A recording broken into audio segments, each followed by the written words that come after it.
The phrase ignorance power that I used as a headline is usually taken as an example of doublethink, something not very good. However, in our life everything and anything is ambiguous and questionable. Such things as definite good and evil don't exist, and there are a lot of paradoxes. Therefore, this phrase in a certain context can have a profound meaning. Any existential crisis is engendered by the fact that our picture of the world gets unaligned with the reality around us, whereby it's impossible to understand in which aspect. Our world picture can be described as a huge array of data cells, which contains all information derived from our life encounters and everything we seemingly know. One cell for a wife, another for kids, the third one for friends, colleagues, politics, economics, and so on and so forth. Everything is saved there, though the problem of our world picture often enough is not in our knowledge being incorrect, but in simple absence of knowledge. For example, it is highly unlikely that there is someone who does not consider another person stupid, or even more precisely speaking, a fool.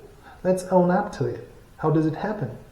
This so-called fool once produced unpredictable, baffling reaction on your words or actions. The bottom line was that in order not to be bothered by trying to understand motives of that person, you just assign this value. This person is a fool, or one of the cells in your world picture. And you've been absolutely sure about it since attaching this marker to the corresponding cell. However, this person is a human being, and there are 80 billion neurons in his head connected together in a quirky network. You cannot know why this person acted in this particular way, why he said those words, why he gave this reaction. You are just afraid of trying to grasp his motives and thereby closed for yourself this opportunity by appointing this person a fool, which brought you the feeling of comfort, as if you understood ins and outs of his behavior. We stuffed our heads with a great deal of similar labeled cells. But this is elusive knowledge, as in actuality you do not even know how your spouse treats you. How do your kids treat you? You sure they love you? It's questionable.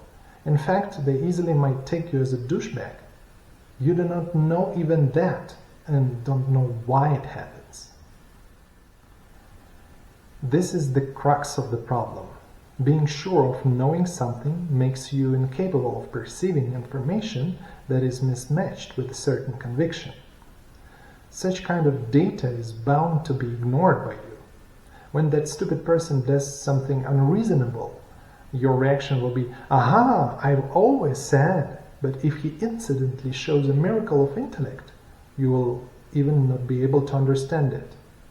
The same principle works with everything we encounter in our life.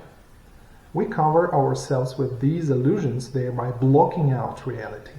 Illusions that don't give us answers. They just set our minds at rest, as people deeply dislike thinking. Thus, in order to avoid thinking, we tend to attach these labels and marks on everything. This person is good, that one is bad, the third one is kind, and another is stupid. In actuality, everything is much more complicated. Well, a crisis is a crisis, and there is no easy way to get rid of it. You have to admit to being ignorant. When a person comes across something unknown, he trips out. He starts looking for somebody who is by any means able to cover over this hole in his worldview. The person is taken in by promises of politicians, speeches of religious figures, or so-called magic pills for happiness offered by various flamboyant swindlers. A man becomes a magnet for social parasites of all sorts. Nevertheless, an intelligent person will have to accept his ignorance at some point. Will have to look for something he does not know in the most common and seemingly perceived areas, tracing it round with a heavy line in his mind. I do not know why my spouse behaves like that. I don't know how my kids treat me. I do not know anything about my relatives, my boss, politicians, and much more. And so, this is where a new quest starts. You will have to find something you do not know in something that is seemingly transparent. To look for points that are unclear, for something unpredictable, which principle of work is unknown, where you do not understand the cause-effect relationship. At some point in your life, you eventually start to take pleasure at the fact that you do not know something, as it's interesting indeed to live in such huge and complicated world, where everything is up for examining, where there are so many things you are not familiar with. Therefore, being unknowing is cool. Ignorance is power, which opens the gates to new knowledge. And inevitably, you will have to go through it, as there is no other way for an intelligent person.